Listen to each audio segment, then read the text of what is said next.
الحمد لله رب العالمين والصلاة والسلام على أشرف الأنبياء والمرسلين أما بعد فأعوذ بالله من الشيطان الرجيم من همزه ونفخه ونفثه بسم الله الرحمن الرحيم رب اشرح لي صدري ويسر لي أمري واحلل عقدة من لساني يفقه قولي اللهم انفعنا بما علمتنا وعلمنا ما ينفعنا وزدنا علما فبشر عبادي الذين يستمعون القول فيتبعون أحسنه أولئك الذين هداهم الله وأولئك هم أولو الألباب أعوذ بالله من الشيطان الرجيم بسم الله الرحمن الرحيم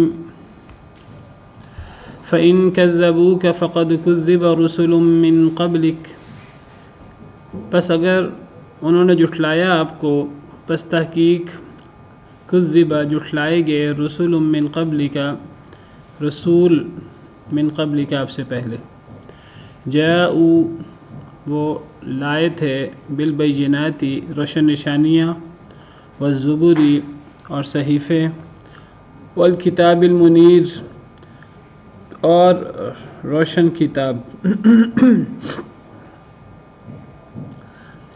نبی کریم صلی اللہ علیہ وسلم کو اور مسلمانوں کو بھی تکلیف پہنچاتے رہتے تھے نہ ماننے والے کفار یہود نصارہ منافقین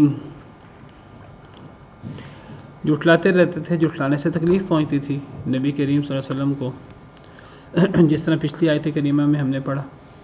وہ کہتے تھے کہ آپ بھی پچھلے نبیوں کی طرح کوئی ایسی قربانی پیش کریں جس کو آسمان سے آ کر آگ کھا لے، اور اس قسم کے الٹے سیدھے بہانے نہ ماننے کے وہ پیش کرتے رہتے تھے. اللہ نے اس کا جواب بھی دیا ہے. پھر اللہ تعالیٰ تسلی دے رہے ہیں نبی کریم صلی اللہ علیہ وسلم کو کہ اے نبی صلی اللہ علیہ وسلم، ہمیں پتہ ہے کہ یہ آپ کو جھٹلا رہے ہیں، اور ان کے آپ کو جھٹلانے سے ہمیں پتہ ہے آپ کو تکلیف ہوتی ہے، ہر ایک کو تکلیف ہوتی ہے. نبی کریم صلی اللہ علیہ وسلم بھی انسان تھے، وعلیکم السلام ورحمۃ اللہ وبرکاتہ، اور آپ بڑے حساس تھے. اور دیکھیے یہ تکلیف اس کو زیادہ ہوتی ہے کہ جو جتنا پرخلوص کام کر رہا ہو، جتنے جذبے سے جو کام کر رہا ہو. ایک شخص ہے وہ دعوت دے رہا ہے، دعوت کے اندر اس کے اپنے دنیاوی مفادات بھی ہیں، اتنا خلوص بھی نہیں ہے، اپنے اندر کمیاں کوتاہیاں بھی ہیں. اس سے کوئی بندہ آگے سے انکار کرے، کوئی برا کہے تو لیکن نبی کریم صلی اللہ علیہ وسلم ایک تو آپ جو ہیں وہ اخلاق عالیہ پر فائز اور اللہ کے عاجز ترین بندے، عبادت گزار بندے، اور ہر قسم کی کمی کوتاہی سے آپ بچتے تھے.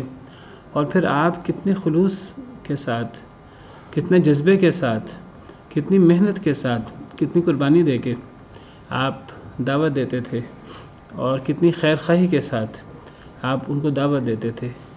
تو جب وہ نبی کریم صلی اللہ علیہ وسلم کو جھٹلاتے اور نبی کریم صلی اللہ علیہ وسلم پر الزام لگاتے، آوازیں کستے، گالیاں نکالتے، اللہ معاف کرے، اور جسمانی تکلیفیں بھی پہنچاتے، شہید تک کرنے کی سازشیں کیں، بہت ساری سازشیں ہوئیں، تو نبی کریم صلی اللہ علیہ وسلم کو تکلیف ہوتی اس سے. تو اللہ تعالیٰ تسلی دے رہے ہیں کہ پس اگر انہوں نے جھٹلایا ہے آپ کو، فقد کذب رسول من قبلک، پس تحقیق جھٹلائے گئے بہت سارے رسول بھی من قبلک آپ سے پہلے. تو یہ پہلی دفعہ اے نبی صلی اللہ علیہ وسلم آپ کو پہلی دفعہ جھٹلایا نہیں جا رہا، آپ سے پہلے بہت سارے رسولوں کو جھٹلایا گیا ہے. آپ پہلے رسول نہیں ہیں، آپ سے پہلے بہت رسول ہیں، بہت جلیل القدر پیغمبر آئے ہیں آپ سے پہلے.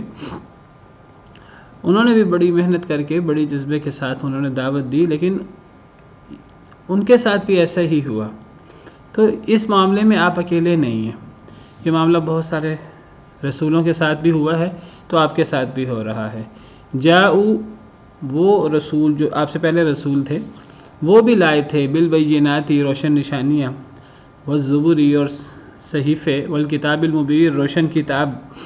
تو وہ بھی معجزات اور روشن کتاب اور وہی لائے تھے.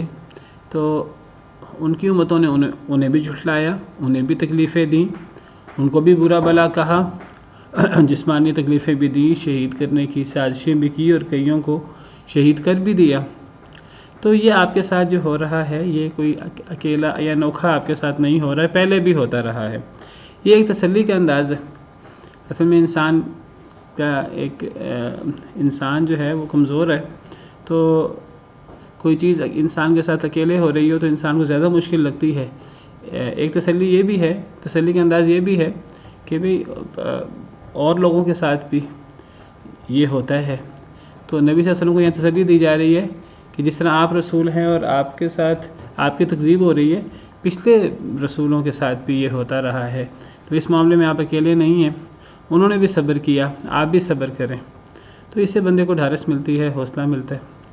جس طرح اللہ تعالیٰ فرماتے ہیں سورہ ہود کے آخر میں وَكُلًّا نَقُصُّ عَلَيْكَ مِنْ أَنْبَاءِ الرُّسُلِ مَا نُثَبِّتُ بِهِ فُؤَادَكَ، کہ اے نبی صلی اللہ علیہ وسلم یہ جو ہم آپ پر رسولوں کے قصے بیان کرتے ہیں، یہ ہم کیوں بیان کرتے ہیں؟ مَا نُثَبِّتُ بِهِ فُؤَادَكَ، ہم آپ کے دل کو ثابت قدم رکھنا چاہتے ہیں، آپ کے دل کو ڈھارس پہنچانا چاہتے ہیں. تو پرانے نبیوں کے قصوں سے نبی کریم صلی اللہ علیہ وسلم کو ڈھارس ملتی تھی. کیسے ڈھارس ملتی تھی؟ ایک تو پرانے نبیوں کے قصوں میں شروع میں ہمیں ملتا ہے ہر قصے میں کہ شروع میں نبیوں کو آزمائشوں کا سامنا کرنا پڑا، مشکلات کا سامنا کرنا پڑا، قوموں نے باتیں بنائیں، تکلیفیں دیں. ہمیں یہ بھی پتہ لگتا ہے قصوں میں انکار کیا قوموں نے. پھر یہ پتہ لگتا ہے کہ رسول لگے رہے، خندہ پیشانی کے ساتھ محنت کرتے رہے، باتیں سنتے رہے ان کی، اس کے باوجود انہیں خلوص کے ساتھ دعوت دیتے رہے. پھر اس سے پتہ لگتا ہے پرانے قصوں سے کہ آخرکار اللہ نے رسولوں کو غلبہ دیا، آخرکار اللہ کی مدد آئی، آخرکار رسول غالب آئے، رسولوں کے ساتھ ایمان لانے والے غالب آئے. تو یہ پرانے رسولوں کے واقعات بیان کر کے نبی کریم صلی اللہ علیہ وسلم کو تسلی دی جاتی اور نبی کریم صلی اللہ علیہ وسلم کو ڈھارس پہنچائی جاتی، ڈھارس بندائی جاتی. ایک اور جگہ اللہ تعالیٰ فرماتے ہیں فَاصْبِرْ كَمَا صَبَرَ أُولُو الْعَزْمِ مِنَ الرُّسُلِ، کہ اے نبی صلی اللہ علیہ وسلم اس طرح صبر کریں جس طرح اولو العزم رسولوں نے صبر کیا. تو انہوں نے بھی صبر کیا، آپ بھی صبر کیجئے. فرمایا کل نفس ذائقۃ الموت، ہر نفس موت کا ذائقہ چکھنے والا ہے. وَإِنَّمَا تُوَفَّوْنَ أُجُورَكُمْ يَوْمَ الْقِيَامَةِ، اور سوائے اس کے کہ نہیں تمہیں پورا دیا جائے گا تمہارا بدلہ، تمہارا اجر، تمہارا بدلہ یوم القیامہ، قیامت کے دن. فمن زحزح عن النار وادخل الجنة فقد فاز، بس جو بچا لیا گیا آگ سے اور داخل کر دیا گیا جنت میں، فقد فاز، تو وہ کامیاب ہو گیا. وما الحیات الدنیا الا متاع الغرور، اور نہیں ہے دنیا کی زندگی، دنیاوی زندگی، الا متاع الغرور، مگر دھوکے کا سامان. بہت مختصر آیت میں مختصر طور پہ اللہ نے 4 بڑی باتیں یہاں بیان فرمائی ہیں. پہلی بات کل نفس ذائقۃ الموت، ہر نفس نے موت کا ذائقہ چکھنا ہے. اللہ کے علاوہ ہر ایک چیز کو فنا ہے، ہر ایک نے فوت ہو جانا ہے، کسی کو بقا نہیں. کل من علیہا فان ویبقى وجہ ربک ذو الجلال والاکرام، ہر چیز فانی ہے، صرف اللہ رب العالمین کا چہرہ، اللہ رب العالمین کی ذات وہ باقی رہے گی، ذو الجلال والاکرام، جو بڑے جلال والا، بڑے عزت والا ہے. کل شیء ہالک الا وجہہ، ہر شے ہلاک ہونے والی ہے سوائے اللہ رب العالمین کے چہرے، اللہ رب العالمین کی ذات کے. ہر نفس نے موت کا ذائقہ چکھنا ہے، جلد یا بدیر، اس سے کسی کو مفر نہیں ہے. اللہ کے نیک لوگ بھی، اللہ کے ولی بھی موت سے نہیں بچ سکتے، اللہ کے نبی بھی موت سے نہیں بچ سکتے. تو جب اللہ کے نبی، اللہ کے ولی اور جلیل القدر پیغمبر موت سے نہیں بچ سکتے تو پھر عام لوگ کیسے موت سے بچ سکیں گے؟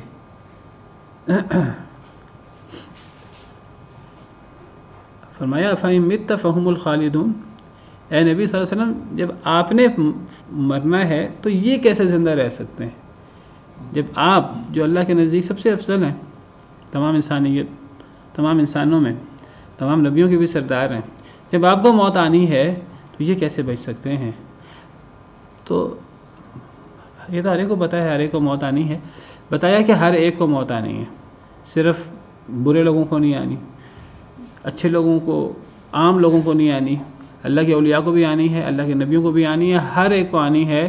کوئی غفلت میں مبتلا نہ ہو کہ مجھے موت نہیں آنی، میرے پاس بڑا مال ہے، میرے پاس بڑا اقتدار ہے، میرے بڑے ساتھی ہیں، میں بڑے مضبوط قلعوں میں، بڑے مضبوط محلات میں رہتا ہوں، میں نے بڑے بڑے قلعے تعمیر کیے ہوئے ہیں، ڈاکٹروں کی اتنی فوج ہے، تو مجھے موت نہیں آئے گی۔ ہر ایک کو موت آنی ہے، اس موت سے کوئی بڑے سے بڑا بچ نہیں سکا، تو عام لوگ کیسے بچ سکتے ہیں؟ کوئی بھی نہیں بچ سکتا۔ اسے یہ بھی پتہ لگا کہ نبی اور ولی سب کو موت آتی ہے، نبی کریم صلی اللہ علیہ وسلم کو بھی موت آئی۔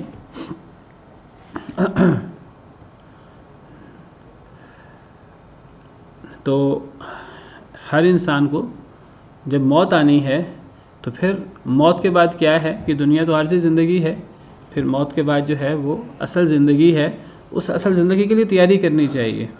یہ موت سے بڑا واعظ کوئی نہیں ہے، موت سے بڑی نصیحت کوئی نہیں ہے، کفا بالموت واعظا۔ تو موت کا ذکر کر کے، موت کو یاد کر کے انسان جو ہے اسے ٹھوکر لگتی ہے، انسان غور کرتا ہے، غفلت کی نیند سے جاگتا ہے۔ فرمایا وَإِنَّمَا تُوَفَّوْنَ أُجُورَكُمْ يَوْمَ الْقِيَامَةِ، اور سوائے اس کے کہ نہیں تمہیں پورا دیا جائے گا۔ توفون واو فا یا، اس پر پہلے بھی بات ہوئی ہے کئی مرتبہ، اس کا مطلب ہوتا ہے پورا دینا، پورا دیا جانا مجہول ہے۔ اس کے علاوہ کوئی بات نہیں کہ تم پورا دیے جاؤ گے، اجورکم اپنے بدلے یعنی اپنا اعمال کا بدلہ، اجر بدلہ، اچھے کام کا بدلہ اسے بھی اجر کہتے ہیں، اور برے کام کا بدلہ وہ بھی اجر ہے۔ تمہیں اپنے اعمال کا پورا بدلہ دیا جائے گا یوم القیامہ، قیامت کے دن۔ یعنی یہ جو پچھلے جملے میں فرمایا کہ ہر شخص نے موت کا ذائقہ چکھنا ہے، تو موت کے بعد مٹی میں مل کے ختم نہیں ہو جانا، یہاں انتہا نہیں ہے دنیا کی، انسان کی، بلکہ یہ تو ایک عارضی سفر ہے۔ جیسے ایک انسان درخت کے نیچے، سفر کے درمیان ایک درخت کے نیچے سستانے کے لیے بیٹھا، دنیا ایسے ہے، اصل منزل تو آگے ہے۔ سیدنا حسن بصری رضی اللہ عنہ فرماتے ہیں کہ زندگی کی مثال ایسے ہے جیسے ایک بندہ، اس کی آنکھ لگ جائے سفر کے درمیان، اور اسے خواب آئے اور وہ خواب کے اندر کوئی اچھا سا خواب دیکھ لے، پھر اس کی آنکھ کھل جائے، تو یہ دنیا کی زندگی کی حیثیت یہ ہے۔ اصل زندگی تو ساری باقی ہے۔ اصل زندگی کیا ہے؟ وہ مرنے کے بعد کی زندگی ہے، جو آخرت کی زندگی ہے، اور وہ زندگی ہے جس میں اللہ نے حساب لینا ہے، وہ زندگی ہے جس میں اللہ نے پورا انصاف کرنا ہے، جس میں اللہ نے دودھ کا دودھ پانی کا پانی کرنا ہے، جس میں اللہ نے اچھے لوگوں کو انعامات دینے ہیں، اور جس میں اللہ نے برے لوگوں کو ان کے اعمال کا بدلہ دینا ہے۔ اگر وہ قیامت کا دن آئے ہی نہ، اگر اصل زندگی ہو ہی نہ، تو پھر تو ایک بہت بڑا دنیا کی زندگی کے اوپر ایک بہت بڑا پھر اعتراض پیدا ہوتا ہے۔ وہ اعتراض کیا پیدا ہوتا ہے کہ دنیا کے اندر ہر شخص کو پورا بدلہ نہیں ملتا۔ نیک لوگ اور برے لوگ دنیا کے اندر، بعض دفعہ برے لوگ ظاہری طور پر زیادہ اچھی زندگی گزار رہے ہوتے ہیں دنیا کے اعتبار سے، اور نیک لوگ مشکل زندگی گزار رہے ہوتے ہیں۔ اگر دنیا ہی سب کچھ ہے تو اللہ رب العالمین کی ذات پر ایک بہت بڑا اعتراض پیدا ہوتا ہے کہ اگر آخرت نہ ہو، اگر دنیا ہی ہو، تو کیا نیک اور برے ایک جیسے ہیں؟ کیا بلکہ کئی دفعہ میں نے ذکر کیا کہ برے لوگوں پر زیادہ انعامات دنیا میں ظاہراً ہو رہے ہوتے ہیں۔ اگر آخرت نہ ہو تو پھر تو یہ ایک اعتراض بنتا ہے اللہ رب العالمین کی ذات پر، اللہ رب العالمین کے عدل پر، اللہ رب العالمین کے انصاف پر۔ دنیا تو اللہ رب العالمین نے بدلے کے لیے رکھی نہیں ہے، تو بدلہ کب ہوگا؟ وہ بدلہ آخرت میں ہونا ہے۔ اللہ معاف کرے اگر آخرت نہ ہو، اگر صرف دنیا ہی ہو تو دنیا میں تو انصاف نہیں ہے پھر پورا۔ دنیا میں ہر بندے نے مرنا ہے، وہ نیک نے بھی مرنا ہے، برے نے بھی مرنا ہے، ایک ہی موت آنی ہے۔ کوئی یہ تو نہیں کوئی بار بار مرے گا۔ کس نے اللہ کو بہت ناراض کیا اس نے بھی ایک دفعہ مرنا ہے، کسی نے اللہ کو بہت خوش کیا اس نے بھی مر جانا ہے۔ کچھ آزمائشیں آتی ہیں دنیا کے اندر، لیکن دنیا کی آزمائشیں وہ آخرت کے مقابلے میں تو کوئی حیثیت نہیں رکھتی۔ تو اگر آخرت نہ ہو تو پھر گویا کہ نیک اور برا برابر، یہ اللہ رب العالمین کی ذات پر بہت بڑا اعتراض ہے۔ اللہ فرماتے ہیں یہ تو یعنی ایک ادنا مخلوق سے اور ایک ناقص مخلوق کے لیے یہ عیب ہے کہ وہ عدل نہ کرے، تو کہاں اللہ تعالیٰ جو حقیقی بادشاہ ہے وہ عدل نہ کرے اور وہ نیک اور برے کو برابر کر دے، دنیا پھر عبث ہی ہو جائے۔ یہ دنیا کب ایک مقصد کی ٹھہرتی ہے؟ جب آخرت ہو، جب جو کچھ دنیا میں بویا ہے جب اس کو آخرت میں کاٹا جائے تو پھر متقی لوگوں کو ان کا اجر ملتا ہے اور برے لوگوں کو ان کی سزا ملتی ہے، جو حقیقی سزا ہے، جو آخرت میں ملتی ہے، دنیا میں نہیں ملتی۔ دنیا میں کسی کو اگر اس کے عمل کا بدلہ ملتا ہے تو وہ کوئی بدلہ نہیں ہے، وہ صرف ایک ہلکی سی جھلک ہے بس۔ دنیا میں اگر کسی کو اس کی نیکی کی وجہ سے دنیا میں کوئی نعمت ملتی ہے، ضروری نہیں انسان کو دنیا میں اس کی نیکی کی وجہ سے بدلہ بھی ملے، اگر کوئی ملے بھی بالفرض اور وہ اس کی نیکی کی وجہ سے ہو تو یہ ایک ہلکی سی جھلک ہوتی ہے، اصل بدلہ تو آخرت میں ہے۔ دنیا میں ملے نہ ملے، آخرت میں ملنا ہے۔ اگر آخرت نہ ہو تو اللہ رب العالمین کی ذات پر بہت بڑا اعتراض ہے۔ اس لیے جو آخرت کا انکار کرتا ہے در حقیقت وہ اللہ رب العالمین پر بہت بڑا اعتراض کرتا ہے۔ اسی لیے اللہ فرماتے ہیں کہ جو آخرت کو نہیں مانتا اللہ اس کو آگ کی سزا دیں گے۔ وما خلقنا السماء والارض وما بينهما باطلا، اللہ فرماتے ہیں ہم نے زمین و آسمان کو ہم نے باطل پیدا نہیں کیا۔ یہ کب باطل بنتے ہیں زمین و آسمان؟ ذالک ظن الذین کفروا، اللہ فرماتے ہیں یہ کافروں کا گمان ہے۔ کیا کافروں کا گمان ہے؟ کہ زمین و آسمان باطل ہیں۔ کیسے؟ جب وہ آخرت کا انکار کرتے ہیں تو جب وہ آخرت کا انکار کریں، آخرت کا انکار آٹومیٹک زمین و آسمان کی پیدائش کو باطل ٹھہرا دیتا ہے اگر آخرت نہ ہو تو اللہ کہتے ہیں فویل للذین کفروا من النار، صرف آخرت کا انکار کرنے سے کافروں کو آگ کی سزا ملے گی۔ یہ ان کا ایک عمل ہی یہ ہمیشہ ہمیشہ کے لیے جہنمی ہونے کے لیے یہ کافی ہے، کیونکہ انہوں نے اللہ رب العالمین کی ذات پر بہت بڑا الزام لگایا ہے۔ اور پھر اللہ فرماتے ہیں اس سے اگلی آیت ام نجعل الذین آمنوا وعملوا الصالحات کالمفسدین فی الارض ام نجعل المتقین کالفجار، یہاں سے بات مزید واضح ہوتی ہے۔ ام نجعل الذین آمنوا وعملوا الصالحات، سورہ صاد آیت نمبر 27-28،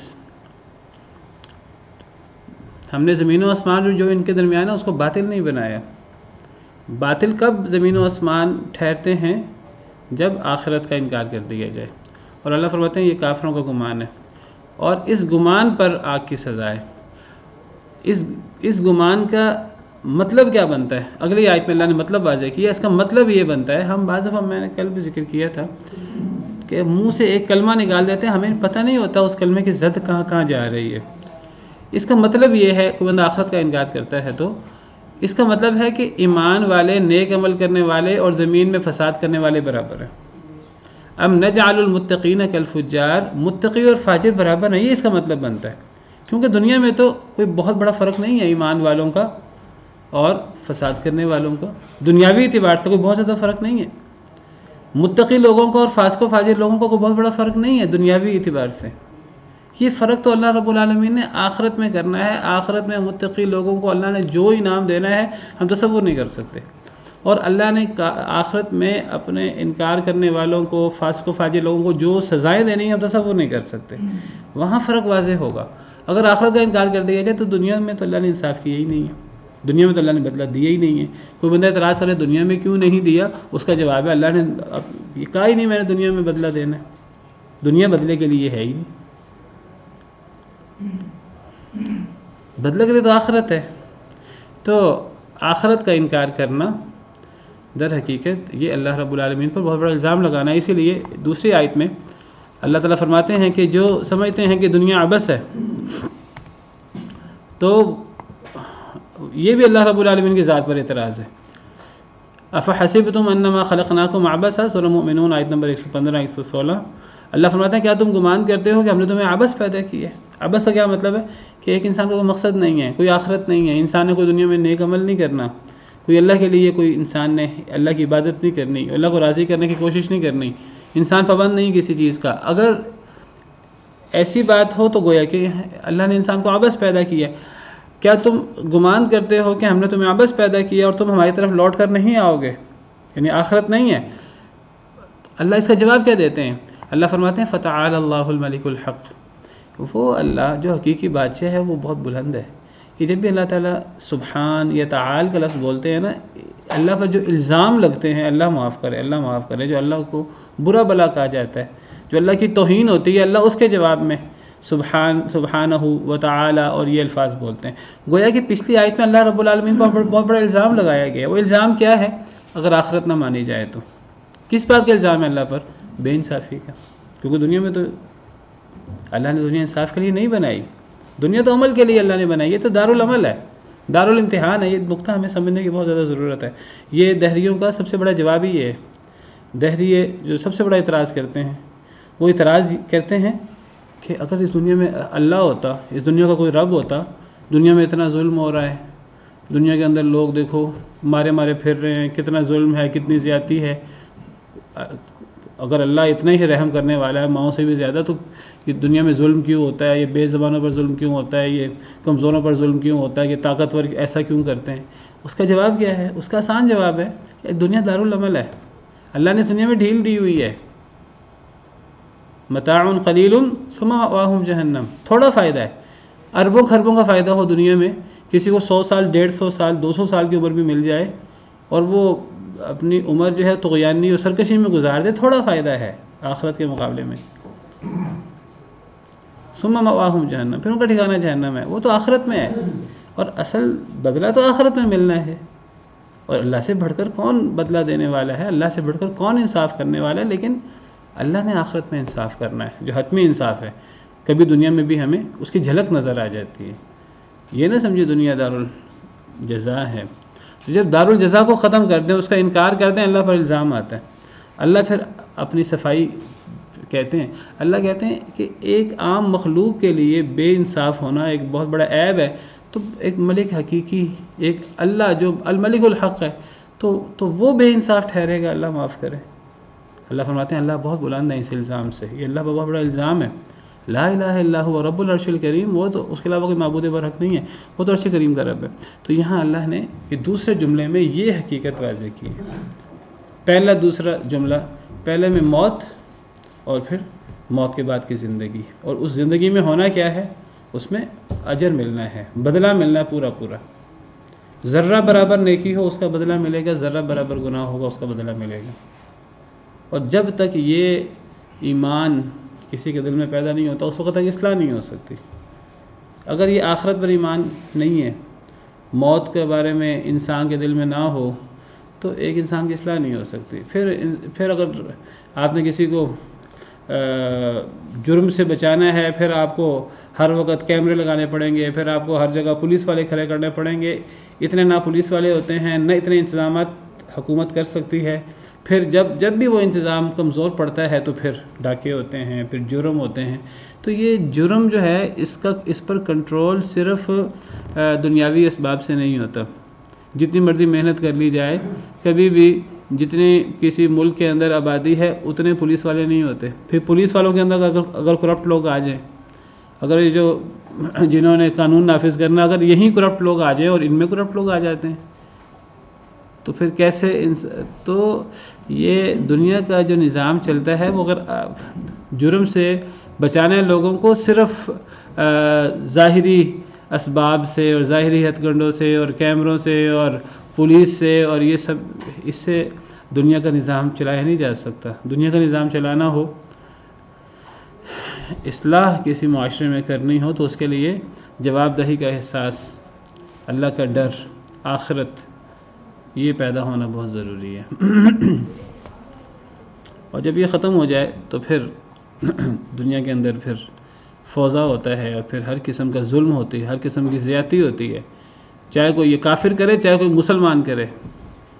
اگر ایک مسلمان منہ سے کہتا ہے میں آخرت کو مانتا ہوں، لیکن اس کے عمل ایسے ہیں کہ وہ ہر گناہ کرتا ہے، تو وہ زبان سے آخرت کو مان رہا ہے، لیکن در حقیقت وہ زبان حال سے کہہ رہا ہے کہ وہ آخرت کو نہیں مانتا ہے۔ بہرحال ذرہ برابر نیکی انسان آخرت میں دیکھ لے گا، ذرہ برابر گناہ انسان اس کو بھی آخرت میں دیکھ لے گا۔ چھوٹا بڑا عمل انسان کے نامہ اعمال میں موجود ہے۔ یہ بہت بڑی حقیقت ہے، اور انسان کی اصلاح کے لیے یہ سب سے بڑی نصیحت یہی ہے۔ تیسری بات جو اللہ نے فرمائی، فمن زحزح عن النار وادخل الجنۃ فقد فاز، بس جو بچا لیا گیا آگ سے، وادخل الجنۃ، اور داخل کر دیا گیا جنت میں، فقد فاز، بس تحقیق وہ کامیاب ہو گیا۔ اللہ نے فرمایا کہ اصل کامیابی کیا ہے؟ اصل کامیابی کوئی بہت زیادہ روپے پیسہ اکٹھا کر لینا، دنیا کی نعمتیں اکٹھی کر لینا، دنیا کے اندر کوئی اقتدار حاصل کر لینا، کسی کو دھوکے دے کر آگے بڑھ جانا، کوئی بڑا عہدہ حاصل کر لینا دھوکہ دہی سے، یہ کوئی کامیابی نہیں ہے۔ جھوٹے گواہ بھگتا کر کیس جیت لینا، یہ کوئی کامیابی نہیں ہے۔ اصل کامیابی آخرت کی کامیابی ہے۔ اگر ایک انسان آخرت میں آگ سے بچا لیا گیا اور جنت میں داخل کر دیا گیا تو یہ کامیاب ہو گیا۔ اور یہ کامیابی کیسے ملنی ہے؟ دنیا میں ایمان سے، دنیا میں یہ کامیابی ملنی ہے عمل صالح سے، دنیا میں یہ کامیابی ملنی ہے نیک اعمال کرنے سے، چاہے ان نیک اعمال کرنے کے بعد ایک انسان دنیا کے اندر آزمائشوں کے اندر مبتلا رہے، چاہے وہ نیک اعمال کرنے کے بعد ایک انسان کو بہت زیادہ دنیا کی نعمتیں نہ بھی ملیں، چاہے ایک انسان دنیا کے اندر آزمائشوں کا شکار رہے۔ ہم نے پیچھے پڑھا ہے کہ اللہ کی طرف سے جو آزمائشیں آتی ہیں اس میں اللہ کی کیا کیا حکمتیں ہوتی ہیں، اللہ کی بڑی بڑی حکمتیں ہوتی ہیں۔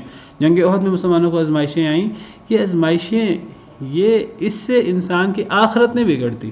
اگر ایک انسان ایک آزمائش میں کامیاب ہو جاتا ہے، چاہے دنیا میں مشکل ترین زندگی گزار رہا ہے، اگر وہ کامیاب ہو گیا آخرت کے اعتبار سے تو وہ کامیاب ہے۔ ایک بندہ قتل ہو کے بھی، شہید ہو کے بھی مظلومانہ، وہ کامیاب ہو سکتا ہے۔ ایک صحابی نے نعرہ لگایا تھا جب ان کو جو ہے مظلومانہ شہید کیا گیا، فزت ورب الکعبہ۔ حضرت خبیب بن عدی جنگ بدر میں انہوں نے جس کو قتل کیا تو دھوکے سے انہیں قیدی بنا لیا گیا۔ بعد میں آپ نے قصہ سنا ہوا ہے، انہیں دھوکے سے قیدی بنا لیا گیا۔ پھر جن لوگوں کے والد کو یا عزیز کو انہوں نے جنگ بدر میں انہوں نے میدان جنگ میں قتل کیا تھا، کوئی ذاتی دشمنی نہیں تھی، میدان جنگ میں وہ ایک دوسرے کے مخالف تھے، انہوں نے قتل کر دیا میدان جنگ میں، تو دھوکے سے ان کو قیدی بنا لیا گیا۔ قیدی بنا کر پھر بدلہ لینے کے لیے ان کو مظلومانہ تکلیفیں دی گئیں، پھر ان کے جسم میں نیزے اور تیر اور پھر ان کو شہید کیا گیا۔ تو شہید ہونے سے پہلے انہوں نے فرمایا تھا کہ انہوں نے اعلان کیا تھا فزت ورب الکعبہ، کہ رب کعبہ کی قسم میں کامیاب ہو گیا۔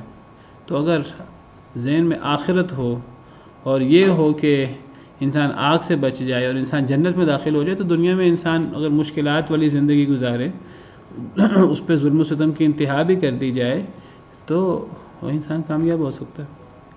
جنگ احد میں مسلمانوں کے ساتھ بڑی زیادتی ہوئی، بڑا نقصان ہوا مسلمانوں کا، لیکن اللہ نے بتایا یہ نقصان ظاہری طور پہ تمہیں نقصان نظر آ رہا ہے، اللہ نے تسلی دی تم بھی نقصان پہنچا چکے ہو۔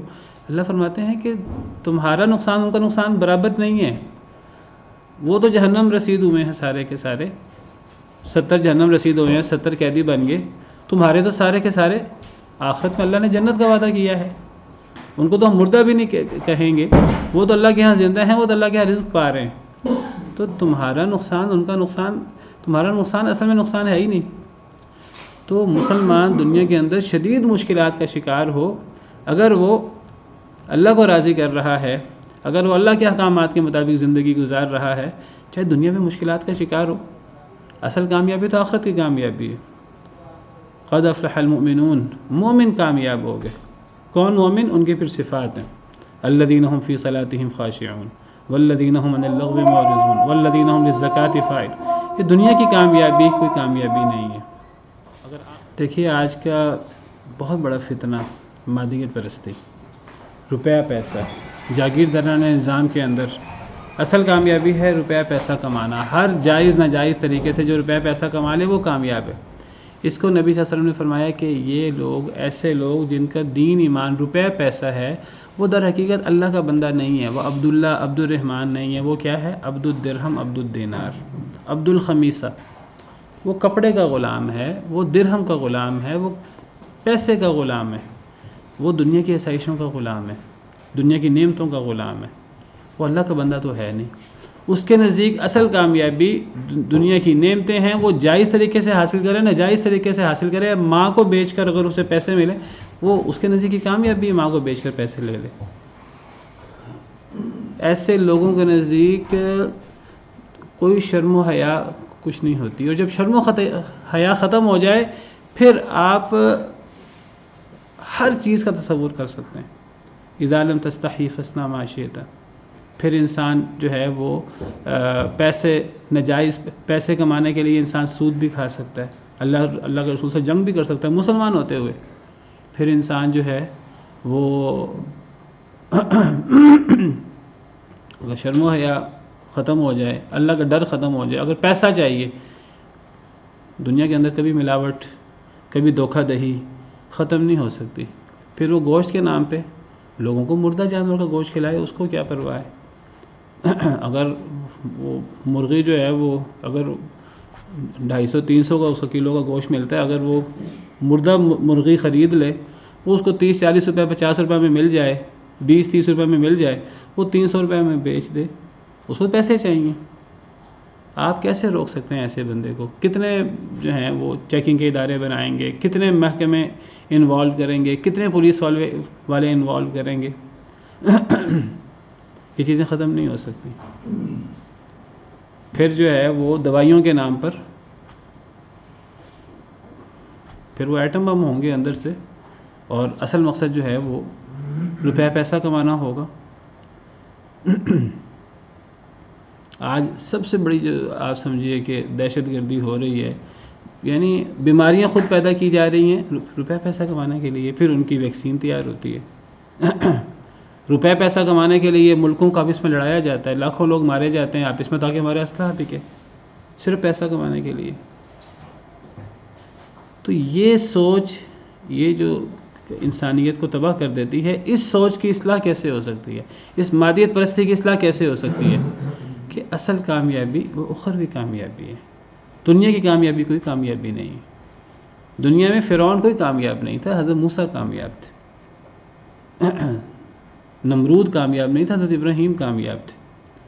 ایک شخص بہت جو ہے وہ دنیاوی طور پر بڑے عہدے والا ہے، بڑا مالدار ہے، اور دوسرا شخص انتہائی غریب ہے، پھٹے پرانے کپڑے پہننے والا، لیکن اگر وہ اللہ سے ڈرنے والا ہے، پھٹے پرانے کپڑے پہننے والا، اور دوسری طرف ایک مالدار شخص ہے، وہ اللہ پر ایمان نہیں رکھتا، اللہ کی نافرمانی کرنے والا ہے. پوری دنیا مل جائے ایسے متکبر لوگوں سے، وہ اس غریب کے برابر نہیں ہو سکتے. ہمیں ہمارا دین یہ سکھاتا ہے. اس کی اصلاح جو ہے وہ دین سے ہو سکتی ہے، اور اس تصور سے ہو سکتی ہے کہ اصل کامیابی اخروی کامیابی ہے.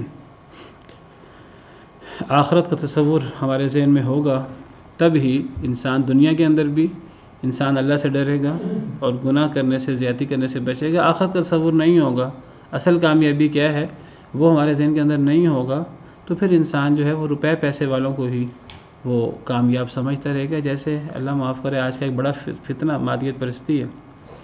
وَمَا الْحَيَاةُ الدُّنْيَا إِلَّا مَتَاعُ الْغُرُورِ. اور نہیں ہے دنیا کی زندگی مگر دھوکے کا سامان. یہ 4 جملے ہیں، 4 باتیں اللہ نے سکھائی ہیں. چاروں باتیں آپ اس میں ریلیٹڈ، آپ اس میں ایک دوسرے سے متعلق ہیں. دنیا کی زندگی دھوکے کا سامان ہے. فرمایا دنیا بہت بڑا دھوکہ ہے، دنیا کے دھوکے میں نہ آنا. دنیا کا دھوکہ کیا ہے؟ دنیا کا دھوکہ کیا ہے؟ دنیا کا دھوکہ یہ ہے کہ دنیا بڑی ہمیں رنگ برنگی نظر آتی ہے. دنیا کی طرف لپکنے کو دل کرتا ہے. انسان دنیا کے لیے، وقتی فائدے کے لیے انسان اپنا دین قربان کرنے پر تیار ہو جاتا ہے. انسان اپنا جو اصل فائدہ ہے، اخروی فائدہ، انسان اس کو ختم کرنے پر تیار ہو جاتا ہے دنیا کے فائدے کے لیے. تو یہ دنیا کا دھوکہ ہے. دنیا کا دھوکہ کیا ہے؟ کہ مجھے فوری فائدہ مل جائے. جو ظاہری چیز نظر آ رہی ہے چوکا چوند، یہ بہت اچھی ہے، مجھے یہ چیز مل جائے. مجھے وہ جو بہت بڑا فائدہ ہے وہ چونکہ دور ہے، مجھے وہ نہیں چاہیے. وہ پتہ نہیں وہ اتنا دور ہے، پتہ نہیں ملتا ہے کہ نہیں ملتا. وہ بھی دور نہیں ہے، آنکھ بند ہونے کی دیر ہے. پھر اس کے بعد قبر ہے، وہ بھی آخرت ہے. قبر بھی آخرت کی پہلی منزل ہے. پھر اس کے بعد قیامت ہے، جنت جہنم ہے. قیامت کی مشکلات ہیں برے لوگوں کے لیے. نیک لوگوں کے لیے قیامت کی مشکلات بھی نہیں ہیں. علی الکافرین غیر یسیر. کافروں پر وہ دن آسان نہیں ہے. کافروں پر وہ دن مشکل ہے، مسلمانوں کے لیے انشاءاللہ آسان ہوگا۔ تو دنیا بہت بڑا دھوکہ ہے، اس دنیا کے دھوکے سے اپنے آپ کو بچانا ہے۔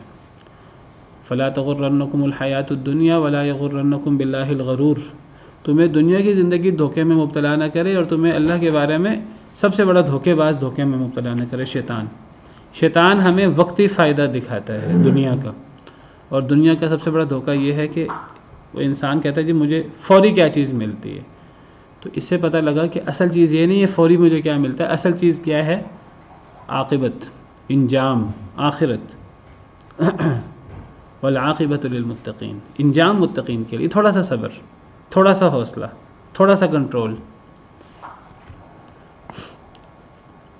لَتُبْلَوُنَّ فِي أَمْوَالِكُمْ وَأَنفُسِكُمْ وَلَتَسْمَعُنَّ مِنَ الَّذِينَ أُوتُوا الْكِتَابَ مِنْ قَبْلِكُمْ وَمِنَ الَّذِينَ أَشْرَكُوا أَذًى كَثِيرًا، البتہ تم ضرور آزمائے جاؤ گے اپنے مالوں میں اور اپنی جانوں میں۔ وَلَتَسْمَعُنَّ، اور البتہ تم ضرور سنو گے، مِنَ الَّذِينَ أُوتُوا الْكِتَابَ، ان لوگوں سے جنہیں کتاب دی گئی، من قبلکم تم سے پہلے، ومن الذین اشرکوا، اور ان لوگوں سے جنہوں نے شرک کیا، کفار، اذًا کثیرا، بہت زیادہ اذیت۔ اللہ فرماتے ہیں جیسے پہلے بھی ہم نے پڑھا ہے، ما کان اللہ لیذر المؤمنین علی ما انتم علیہ، اللہ مومنین کو ایک حالت پہ برقرار نہیں رکھتے، یہ اللہ کا طریقہ نہیں ہے، اللہ حالتیں بدلتے رہتے ہیں آزمائش کے لیے۔ پھر اللہ فرما رہے ہیں کہ آزمائی ضرور ہونی ہے، نیک سے نیک بندے کی بھی آزمائش ہونی ہے، بلکہ زیادہ آزمائش ہونی ہے۔ اللہ کے انبیاء کی جب آزمائش ہوئی ہے اور سب سے زیادہ آزمائش ان کی ہوئی ہے، تو یہ نہیں ہے کہ نیک لوگوں کی آزمائش نہیں ہونی، برے لوگوں کی آزمائش ہونی ہے، آزمائش ہونی ہے، ہر ایک کی آزمائش ہونی ہے۔ مال میں آزمائش ہونی ہے، جان میں آزمائش ہونی ہے۔ مال کی آزمائش کیا ہے؟ کہ انسان کو مال کا حق ادا کرنا پڑتا ہے، انسان کو مال اچھا لگتا ہے، اس مال سے میں نے یہ کرنا ہے، میں نے یہ کرنا ہے، میں نے یہ کرنا ہے، انسان کو جب حق ادا کرنا پڑتا ہے انسان کو مشکل لگتا ہے مال خرچ کرنا، اور جب انسان مال خرچ نہیں کرتا، فرض زکوٰۃ ادا نہیں کرتا، تو اس کی کتنی بڑی سزا ہے، ہم پیچھے پڑھ چکے ہیں۔ تو یہ آزمائش ہے مال، انسان مال کے لیے ہر جائز ناجائز حربہ اختیار کرتا ہے، مادیت پرستی، تو یہ آزمائش ہے بہت بڑی۔ مال کو بعض لوگ نحوست سمجھتے ہیں، مال صرف نحوست نہیں ہوتا، اگر مال کا صحیح استعمال ہو تو مال رحمت بھی بن جاتا ہے، مال والا شخص قابل رشک بھی ہو سکتا ہے۔ بہرحال ایک آزمائش ہے مال، مال ہونا بھی آزمائش ہے، مال کا نہ ہونا بھی آزمائش ہے۔ مال ہو تو انسان کو حق ادا کرنا پڑتا ہے، مال نہ ہو تو انسان کو صبر کرنا پڑتا ہے۔ وَأَنفُسِكُمْ، تمہاری جانوں میں، انسان کو اپنی جانوں میں آزمائش ہوگی۔ جانوں میں آزمائش کیسے ہوگی؟ انسان کو برا بھلا کہا جائے گا، نیک لوگوں کو برا بھلا کہا جائے گا، انسان کو تکلیفیں آئیں گی جسمانی، تو تکلیفوں پر انسان کو خندہ پیشانی سے ان تکلیفوں کو برداشت کرنا ہوگا۔ وَلَا تَسْمَعُنَّ مِنَ الَّذِينَ أُوتُوا الْكِتَابَ مِنْ قَبْلِكُمْ وَمِنَ الَّذِينَ أَشْرَكُوا، تم ضرور سنو گے اہل کتاب سے جو تم سے پہلے اہل کتاب تھے، یہود و نصارہ، وَمِنَ الَّذِينَ أَشْرَكُوا، اور مشرکین سے، کفار سے اور منافقین بھی تھے، تم ضرور سنو گے ان سے، اذًا کثیرہ، بڑی اذیت ناک باتیں، تکلیف دہ باتیں مراد ہیں۔ تمہیں تمہارے مالوں میں بھی آزمایا جائے گا، جانوں میں بھی آزمایا جائے گا، اور تمہیں تکلیف دہ باتیں بھی سننی پڑیں گی۔ یہ دنیا کا حصہ ہے، دنیا کے اندر انسان کی آزمائش ہوتی ہے۔ یہ آزمائش نبی صلی اللہ علیہ وسلم کی بھی ہوئی، صحابہ کرام کی بھی ہوئی، اور یہ قیامت تک ہونی ہے نیک لوگوں کی۔ آج کوئی شخص جو ہے وہ نیکی کا کام کرتا ہے، دین پھیلانے کا کام کرتا ہے، آزمائش ہوتی ہے آگے سے، تو ہم لوگ پھر جلدی گھبرا جاتے ہیں کہ جی لوگ برا بھلا کہتے ہیں، لوگ یہ کرتے ہیں، لوگ تانے دیتے ہیں۔ یہ حصہ ہے اس دعوت کا۔ اور صرف آپ کو بتاؤں، صرف نیک لوگوں کی آزمائش نہیں ہوتی، برے لوگوں کی بھی آزمائش ہوتی ہے۔ برے لوگوں کی آزمائش ان کی دنیا، وہ اپنی دنیا کما رہے ہوتے ہیں اور ان کو اس میں آزمائش ہوتی ہے، تو انسان کو اللہ سے عافیت مانگنی چاہیے۔ لیکن اگر کوئی شخص اگر نیکی کا کام کر رہا ہے، دعوت کا کام کر رہا ہے، کوئی اچھی بات کر رہا ہے، اگر اس میں آزمائش آ جائے، یہ آزمائش تو بڑی سعادت والی ہے، اگر آپ غور کریں تو اللہ کے لیے ہے۔ اگر انسان اس کو خندہ پیشانی سے برداشت کرے تو اس میں اجر کتنا ہوگا، اللہ سے عافیت مانگنی چاہیے۔ لیکن اگر آزمائش آ جائے تو اس پہ صبر کرنا چاہیے، اس میں حوصلہ کرنا چاہیے۔ کہتے ہیں کہ آیات کے شان نزول یہ ہے کہ ابھی جنگ بدر ہو چکی تھی، جنگ بدر شاید ہو چکی تھی یا ہونے والی تھی. تو نبی کریم صلی اللہ علیہ وسلم جو ہیں وہ حضرت سعد بن عبادہ، وہ خزرج جو تھا، ایک قبیلہ اوس تھا، ایک خزرج تھا، اس کے سردار تھے حضرت سعد بن عبادہ. وہ بیمار تھے تو نبی صلی اللہ علیہ وسلم ان کی عیادت کے لیے گئے، تو رستے میں یہودی اور منافقین، ابھی عبداللہ بن ابی، اس نے بھی اسلام کا اظہار بھی نہیں کیا تھا، اپنے نفاق کا اظہار بھی نہیں کیا تھا. عبداللہ بن ابی جو ہے یہ بیٹھا ہوا تھا، یہودی بیٹھے ہوئے تھے. تو نبی کریم صلی اللہ علیہ وسلم رستے میں جب وہاں سے گزرنے لگے تو آپ کی سواری سے گرد اڑی، تو بڑا غصہ آیا عبداللہ بن ابی کو. اس نے بڑے سخت نازیبا الفاظ کہے. تو نبی صلی اللہ علیہ وسلم رک گئے اور آپ صلی اللہ علیہ وسلم نے جو ہے وہ ان کو دعوت دی دین کی، اسلام کی. تو اس نے جو ہے وہ آگے سے بڑی تکلیف دہ باتیں کہیں اور کہا کہ آپ کے گدھے نے، آپ کے گھوڑے نے بڑی تکلیف دی ہے، گرد اڑی ہے اور یہ ہوا ہے، آپ نے تو ہمارا جینا دوبر کر دیا ہے، یہ کر دیا ہے، وہ کر دیا ہے. بڑی بکواس کی اس نے، عبداللہ بن ابی نے. تو نبی صلی اللہ علیہ وسلم کو بڑا محسوس ہوا. آپ نے صبر کیا، حوصلہ کیا. آپ سعد بن عبادہ رضی اللہ عنہ کے پاس گئے، ان کی تیمارداری کی، انہیں واقعہ سنایا. تو حضرت سعد بن عبادہ نے کہا کہ اصل میں کہ عبداللہ بن ابی، اسے اس بات کی تکلیف ہے کہ آپ کے آنے سے پہلے اس کی سرداری کی بات ہو رہی تھی، تو آپ کے آنے سے اس کی سرداری چھن گئی ہے، اس لیے اپنا دل کا بغض نکالتا رہتا. لیکن دیکھیے وہ آزمائش، یہ نہیں تھا کہ نبی صلی اللہ علیہ وسلم کے احساسات نہیں تھے، آپ کو تکلیف نہیں ہوتی تھی، آپ کو تکلیف ہوتی تھی. صحابہ کرام کو بڑی آزمائشوں کا سامنا کرنا پڑا. تو اللہ تعالیٰ فرماتے ہیں یہ تو دنیا کا حصہ ہے، یہ تو ہوگا ہی. دنیا کے اندر اللہ نے آزمائش رکھی ہے. وَلَنَبْلُوَنَّكُمْ بِشَيْءٍ مِّنَ الْخَوْفِ وَالْجُوعِ وَنَقْصٍ مِّنَ الْأَمْوَالِ وَالْأَنفُسِ وَالثَّمَرَاتِ. ہم تمہیں ضرور آزمائیں گے، خوف سے، بھوک سے، مالوں کی کمی، جانوں کی کمی، پھلوں کی کمی. وَبَشِّرِ الصَّابِرِينَ، جو صبر کرتے ہیں انہیں بشارت دے دیجیے.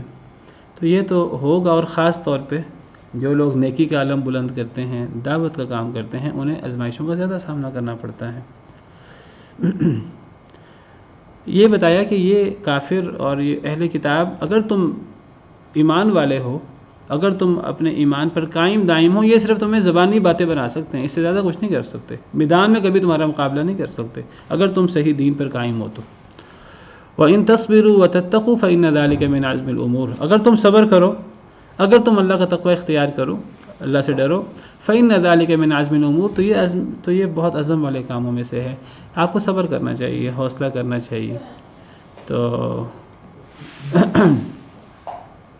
صبر کرنے سے انسان کے درجات بلند ہوتے ہیں. خاص طور پہ دعوت کے کام میں صبر کی بہت زیادہ ضرورت ہوتی ہے. تو صبر اور حوصلہ.